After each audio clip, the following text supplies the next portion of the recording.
이야기로 풀어보는 인생 소명, 사물 인생 하프타임.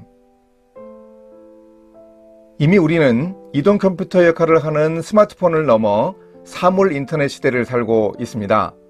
자동차, 냉장고, 세탁기, 시계 등 모든 사물이 인터넷에 연결되어 스스로 데이터를 주고받고 이를 처리해 자동으로 구동하는 것이 가능해지고 있습니다.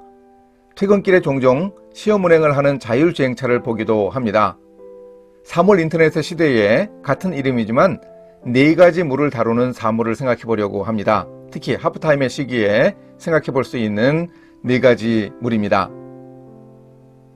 출애굽기 15장에 보면 이스라엘 백성이 큰 물을 건너 구원받은 홍해 사건을 기록합니다. 물의 주인이신 하나님이 놀라운 은혜를 베풀어 홍해에서 이스라엘을 구원하셨습니다. 이런 감격적인 홍해를 경험하셨습니까? 구원에 여러 가지 느낌과 이미지가 있지만 이런 가슴 벅차게 드라마틱한 홍해의 경험도 있습니다. 구원은 인생의 큰 변화이기 때문입니다. 내 인생의 주인이 바뀌는 장면을 경험합니다. 이스라엘이 애굽의 노예 생활을 마치고 이 홍해에서 새로운 시작을 경험했듯이 우리도 이 홍해의 구원 경험을 통해 인생의 새로운 출발을 경험합니다. 그런데 우리 인생이 구원의 체험만 있으면 끝나는 것이 아닙니다. 이스라엘 백성도 홍해라는 큰 물을 건너 구원받았다고 하여 모든 인생이 아름다운 결말을 맞은 것은 아니었습니다. 홍해의 구원은 한 사람 인생의 시작이지 결코 끝이 아닙니다. 이스라엘 백성이 감격적으로 홍해를 건넌 후 이스라엘 백성이 맞닥뜨린 곳은 수르 광야였습니다. 수르라는 말은 장벽이라는 뜻입니다. 동방 종족의 침입을 막기 위해 설치해 놓은 장벽을 피해 힘든 길을 사흘이나 지나갔는데도 물을 찾을 수 없었습니다.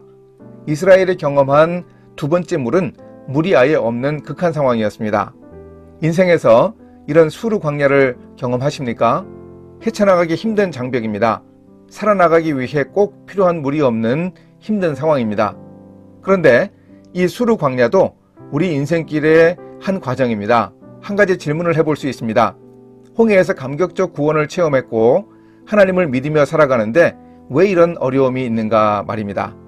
빌립보서 1장 29절이 답을 줍니다. 그리스도를 위하여 너희에게 은혜를 주신 것은 다만 그를 믿을 뿐 아니라 또한 그를 위하여 고난도 받게 하려 하심이라. 믿음으로 구원받은 사람에게도 인생의 고난이 있습니다. 믿음으로 구원을 허락하신 주님은 우리에게 어려움도 주십니다. 우리가 이 사실을 수긍하며 인내해야 합니다. 이스라엘 백성이 수르 광야에서 고생한 지 사흘째 되는 날 마라에 도착했습니다. 거기에 물이 있었습니다. 그렇지만 물이 써서 마실 수가 없었습니다. 지금 마라에 있습니까? 일이 풀리는 듯 하다가 꼬여 견딜 수 없으십니까? 이런 때 문제를 어떻게 해결할 수 있습니까? 이스라엘 백성처럼 인생의 마라에서 하나님을 원망하고 불평하는 사람들은 많습니다. 우리는 마라에서 물이 쓰다고 불평만 하고 있으면 안 됩니다. 다른 길이 있습니다. 호들갑을 떠는 것이 아니라 모세는 하나님께 기도했습니다. 고통스러우면 화가 납니다. 그때 하나님께 그 화의 에너지를 발산하듯이 모세는 하나님께 부르짖었습니다.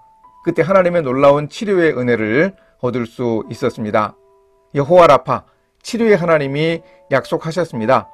고통받아 울부짖는 자녀들을 하나님이 치료해 주십니다. 치료받고 싶으면 명심해야 할 것이 있습니다. 하나님의 말씀, 계명을 잘 지키면 치료해 주겠다고 약속하셨습니다. 이런 교훈을 제대로 깨닫기 위해서 우리는 하나님의 말씀의 훈련을 받아야 합니다.